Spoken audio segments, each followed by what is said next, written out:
Chase Thomas podcast. My nephew needs me to record. See, I already hate it. I hate it.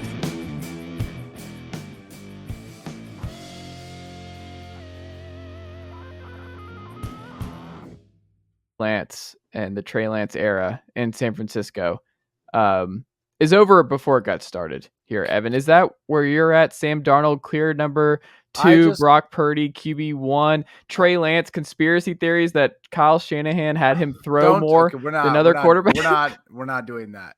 I want it to be known. I say this with a heavy heart. I am a Trey Lance fan. I have been a Trey Lance fan. I love the idea of the upside. I love the idea of a raw product going into Kyle Shanahan's machine. He's really just, like someone said today that he might need to go to the XFL to get snaps, and I didn't think it was the worst idea. Oh, no.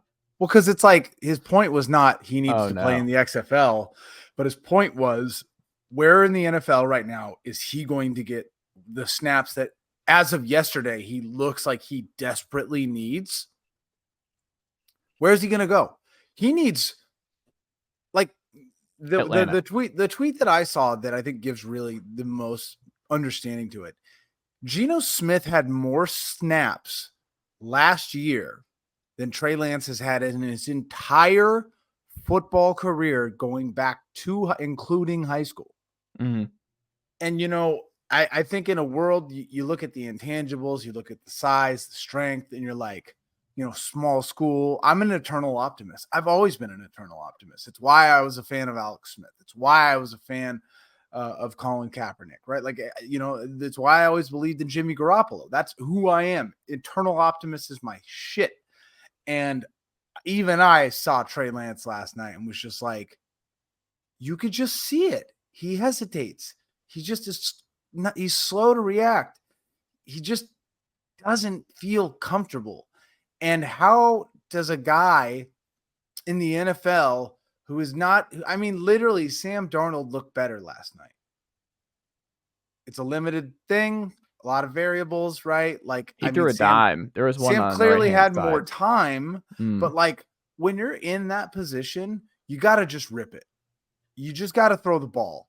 And Kyle was giving him plenty of opportunities to throw the ball. The protection wasn't there. I get that. But like, it breaks my heart, especially after being a fan of Colin Kaepernick and feeling like Cap never got a fair shot. I'm not saying they're the same quarterback. They're very different quarterbacks, but you get Trey comes in, another tall, very athletic, big quarterback, and you're like, all right, this time we're really going to make it happen. He just, JP, he looked bad, didn't he? I think if I were a 49ers fan, I'd be more concerned about the offensive line depth being absolutely decimated at that point, because the Raiders were playing their backups and had their entire way with the 49ers offensive line. Trey Lance looked like, I think you nailed it when you said Trey Lance looked like he didn't have a lot of confidence at first. He was holding on to the ball too long. He was taking a lot of sacks.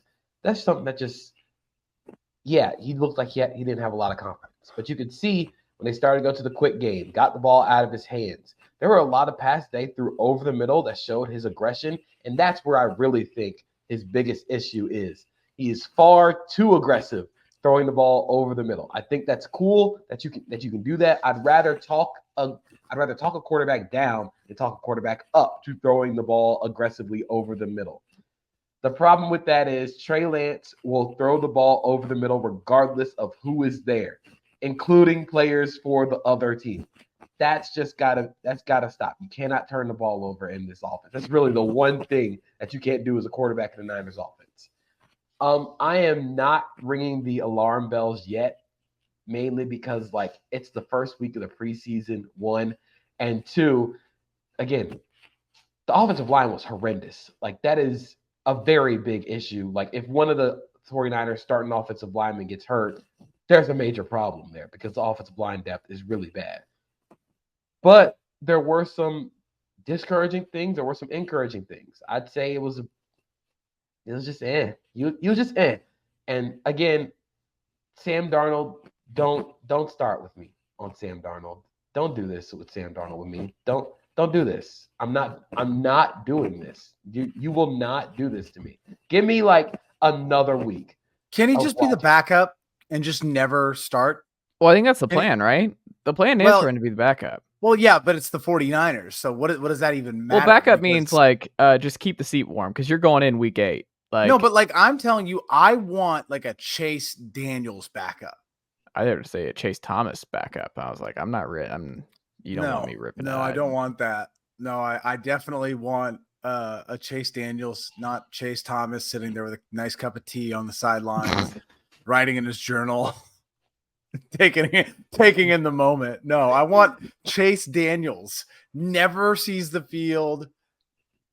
That's what I need. It's the 49ers. We all know the backup is going to see the field at least once.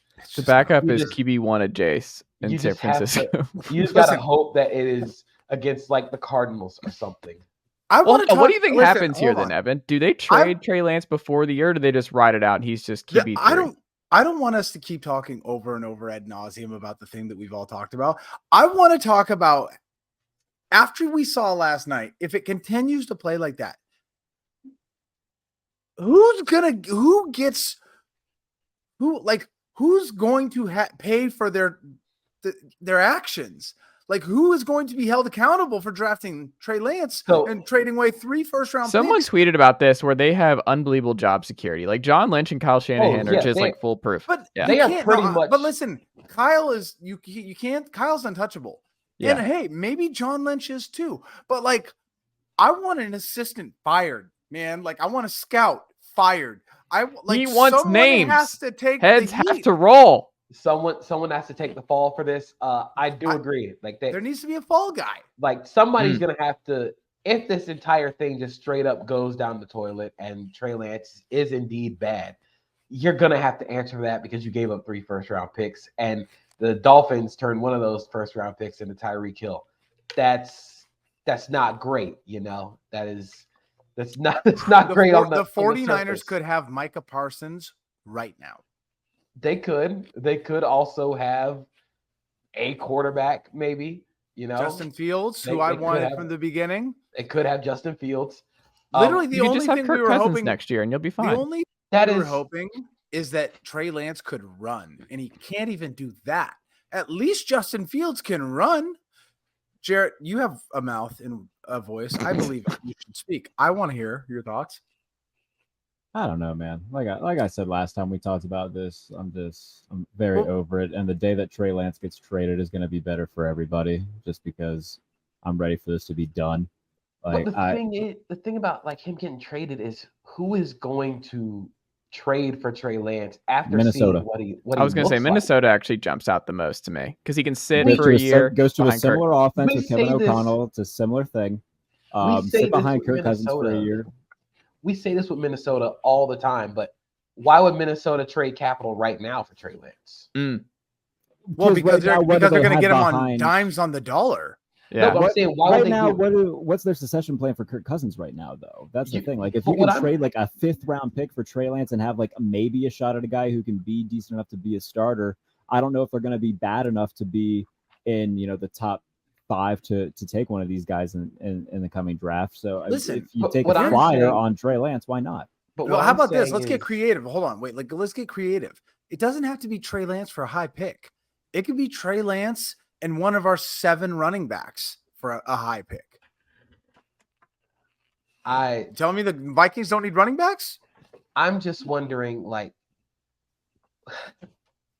with the way that Trey Lance has looked, it's going to be difficult for a team to be like, yeah, we're in on this. We're gonna do. If the Niners are just giving up on him, and the Niners can get good quarterback play out of Jarrett and Chase, I would be surprised if any team takes a chance on Trey Lance because they churn out effective quarterback play with anybody. Okay, and they can't do Trey Lance. Also just and that's a point well taken, JP, is if you can't succeed in the 49er system, then that is a big red flag. Kind of like, if Bill Belichick is, calling you about trading somebody, then maybe that's a red flag to begin with too. Like, okay, if Belichick can't get anything out of this guy, then what the hell would I want something to get out of this guy? So can I get the chaos team here? What's up? It's Denver. No, I like that. Absolutely that's not. fun. That's not. No, because they can't miss twice on a quarterback. Not only that, they paid Russell Wilson like $300 million. They can't get out of this Russell thing until like 2020. No, but also next year hold on. The earliest. Let's not just let's get real dark, because I'm dead inside at this point. It's only 1 week of preseason. But unfortunately, there's only 2 preseason games, and then you'll never see Trey again. If he plays really bad this last game, if he does it again or plays worse, do the 49ers just cut him? I don't think they cut him. And the thing about Denver that I really want to say, Brandon Allen and Sam Darnold.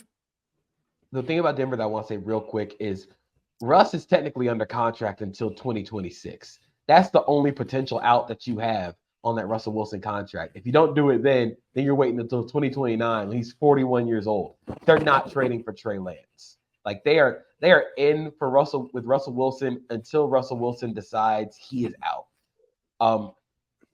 I don't think they're gonna cut Trey, especially if he's just bad. Like in the second game, I don't think they're gonna cut him, mainly because like it would just look really, really bad that you're outright cutting the guy. I just feel like at this point, there's a lot of dumb rumors going on. I do feel at this point that I think Kyle never wanted him. I think everybody else was like, look what you could do with all this talent. The same thing all of us thought seeing him. And Kyle was like, no. And they forced it on him. I think Kyle is the kind of guy to be like, I told you. I told all of you, you idiots. I am the alpha. I am the omega. I'm right. You're wrong. It would just be very surprising to me if they were to like say, yeah, we're done with Trey Lance. We're just going to stick with the Brock Purdys and Sam Darnolds of the world and pray that our supporting cast is just going to be the best supporting cast in the NFL for the next 10 years. Like that's the thing, though. Like they can have the best supporting cast as much as they want. If they don't have a guy to get the job done, when you get to the NFC title game or the Super Bowl, I don't care. Like, well, and to your point, Jarrett, how many times have we seen a quarterback do pretty well in his first season and then fall off or struggle the following? I mean, Nick Foles had a season where he went 27 touchdowns, 2 picks, and everybody thought he was Christ. Right. So that's my point. Super Bowl. I'm not saying that Brock Purdy's going to do bad. The offense that was tailor-made for him with a great offensive defense around him. I'm not saying Brock Purdy's going to be bad because because we're already here. Again, battle stations, worst case scenario. If Brock Purdy comes out and he struggles too, and then you have a situation where you're forced to play him all year until the end, you use Sam.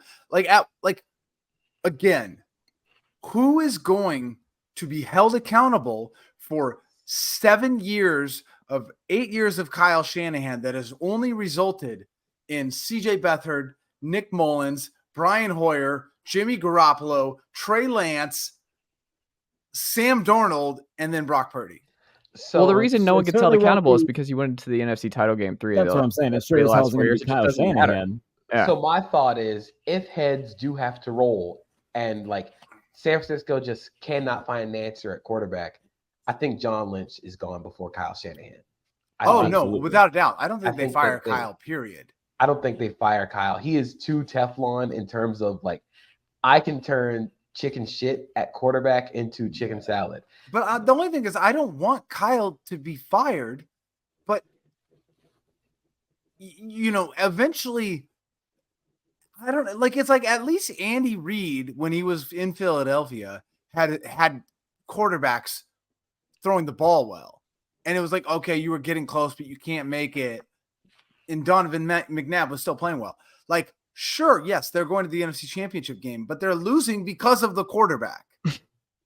It's not like they're losing because of the defense, like Kansas City It's not like they're losing because of any other factor. They're losing these games because of the quarterback. But you were still an overthrow away from winning in the Super Bowl with Jimmy Garoppolo. We are also. I'm saying, like, if that goes one way different, like you win the Super Bowl. That was 3 years ago. We can't. Can they not do it again this year with Sam Darnold?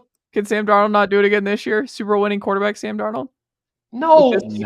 With this team? No. With this group? My point is this. 0% chance. I am being dramatic right now, and I recognize that. But the reason why I'm being dramatic is because if you are a Trey Lance supporter like I am, you recognize the margin for error is razor thin, and he absolutely needed to have something positive to come from that game. And I really just simply don't think anything positive came out of Trey Lance snaps.